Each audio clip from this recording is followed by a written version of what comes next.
Welcome to the Thomas Meeple Railway, where the adventures are adequate and the voice acting is wooden. Okay, you should be here by now. Hello, Mr. Mayor. Isn't it a lovely morning? Lovely? Lovely? It's downright dovey for all I say. I've seen better weather in the Ice Outpost. Believe me when I say, they have decent heaters in their igloos. You wouldn't happen to have seen my portable red lunchbox, Sonny, have you? Portable lunchbox? Oh, you mean Bertie! Oh yeah, Bertie! Sweetest little wheelchair I've ever seen. I think he was on the road where they're laying new asphalt. He should be here momentarily. That's fine and dandy. I can be patient. I forgot to bring my deck of cards with me. Now what am I gonna do for the next 10 minutes? Say, sir, while you're waiting, could you tell me a story? So, like Sleeping Cinderella or Beauty and the Piper? No, sir, about you. Me? Why me? I'm still a young engine and have a lot to learn. Henry told me once to listen to our elders. They have so much knowledge to pass down. I want to be wise and clever just like you. You want to hear a story about my youth, eh? If possible, sir. Well, my lad, pull up a chair and grab a bag of snickerdoodles. 'Cause I got a story for you that'll help you later in life. Oh, boy! I recall a particular moment in my younger days, back in 1975. I went to a massive party that was going on in Wellsworth. Everyone was dancing, snacking, and having a gay old time. On top of all that, even the trains were dancing the night away. Among the crowd was this sweet middle-aged dame who came up to me when I was taking a break. My, oh my. Do you work up at the lighthouse? Because you are the light of the party, darling. My main occupation is paint drying watcher. Pays good by the month. That makes no sense whatsoever. You know, this party's a drag.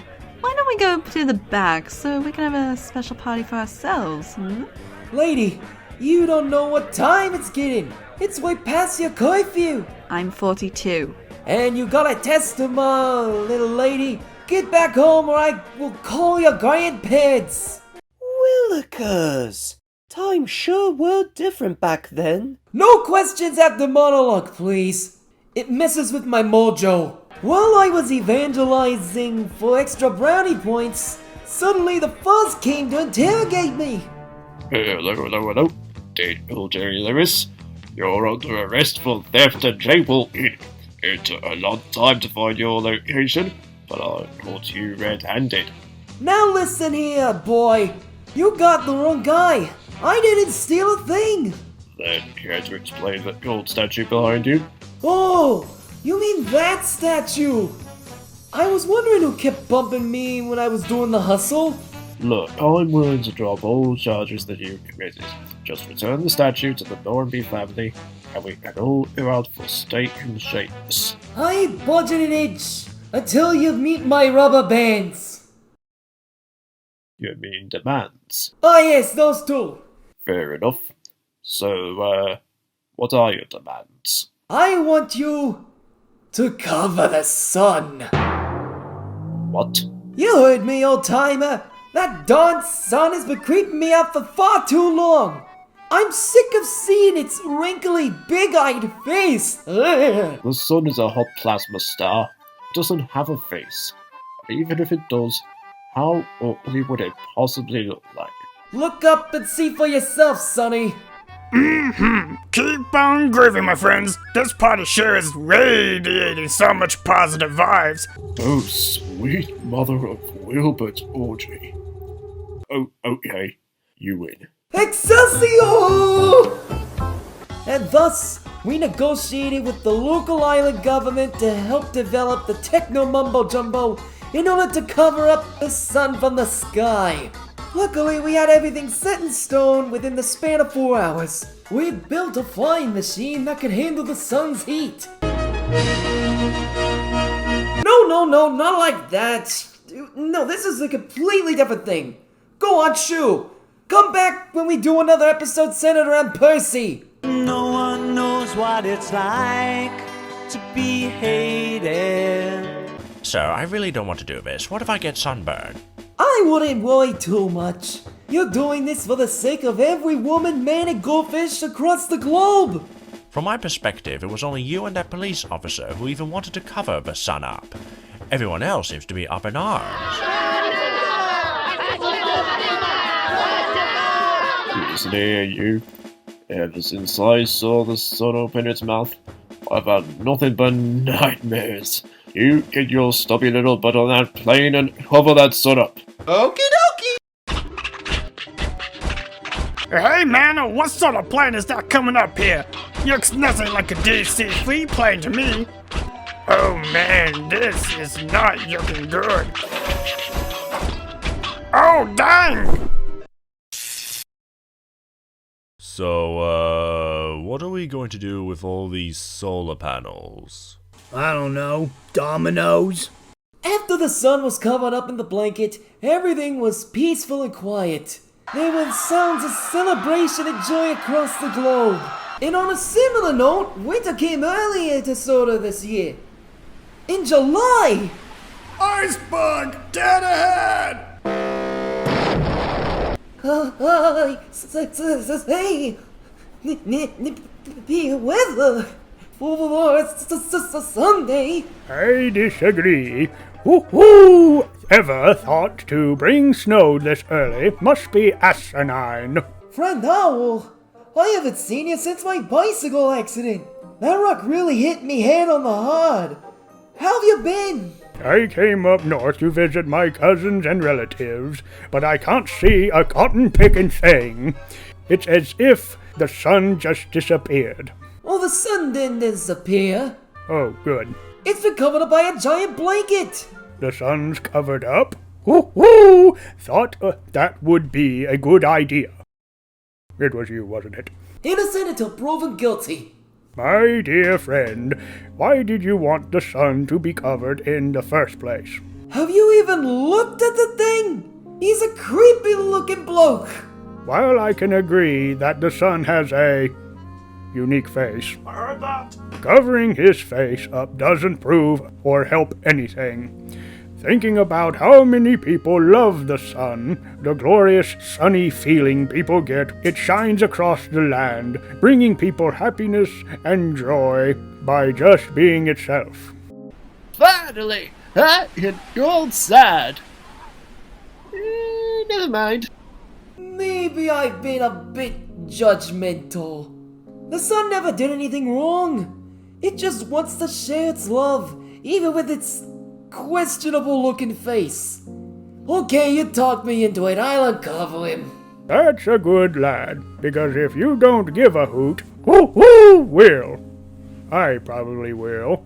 So we ended up uncovering the sun's face, and there was little rejoicing. Man, oh man, free at last. You're yucking at one happy son of a gun. Man, it's hot again. Time to go back to the basement and make videos about in trains. I talked with the sun for a little bit, and turns out he was actually a pretty swell guy. Well, it's my time to go back home. I hope that novelization helps you out. Toodaloo!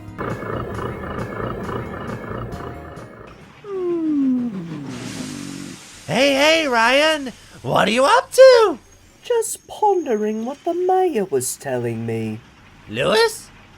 Oh no, did he tell you one of his stories? Yes, he did. Told me about the time he covered up the sun's face. Uh-huh.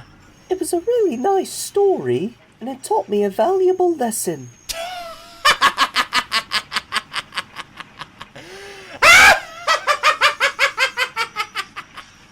You serious?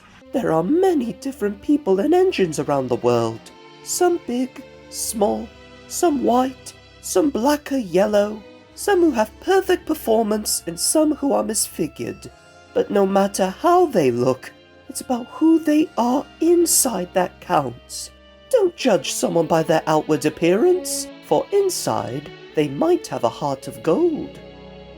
You really got all of that from one of Cronio Coot's fables? He also apparently stole a golden statue. I wasn't sure how that was related to the story, or how he even accomplished it. My dear naive boy, you shouldn't take anything the old geezer says as fact. His mind is as sharp as a lumpy, soft dough patch. Think about it. The sun having a face? Who even comes up with that? How can you believe anything the mayor says if he refers to the sun as Mr.? Just call me Ray. Oh, hi Ray! Keep on shining!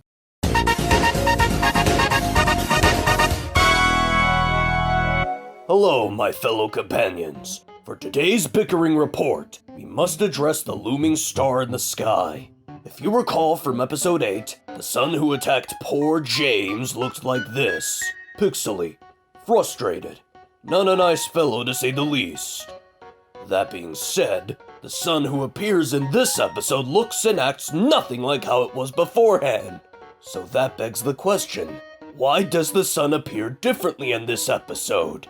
Overseeing this dilemma has me very discouraged over the head writer for not keeping the show's continuity consistent. I mean, think about those who give a darn about following the story. It's gonna confuse everyone. And who the frick frack changed my voice? You know, Gordon, I don't think people are gonna stress out that much over a different sun being used. It's not like it was a major character or anything. But it's such a glaring issue! How can someone who follows the series be able to explain this phenomenon? Honestly, the idea of someone creating a fan wiki page for this series seems a tad far-fetched. Not to mention, I don't think the sun is going to become a MacGuffin again. Wait, is it MacGuffin or McMuffin? Darn it, Tom! Let me have my bickering! What did the doctor say about you bickering too much? Bickering more than 3 minutes straight will cause your firebox to smoke up. That's right. You shouldn't get upset about moments like these, Gordon. Don't let the sun go down on your anger. Yeah, I guess you're right. Hey, wait a minute!